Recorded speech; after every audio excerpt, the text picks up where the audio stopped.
Ito na pala mga idol yung yung pinalitan namin kanina na print sheet.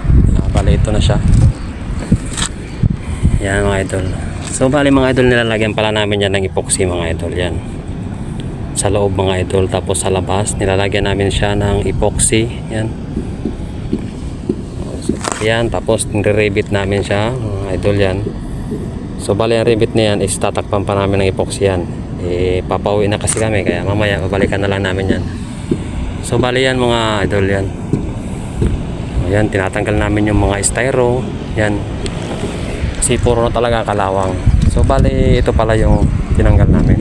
Yan. Yan yung mga idol yung tinanggal namin. So yan mga idol, tingnan nyo. Bali nilalagyan namin siya ng epoxy. Yan. Sa labas at sa loob.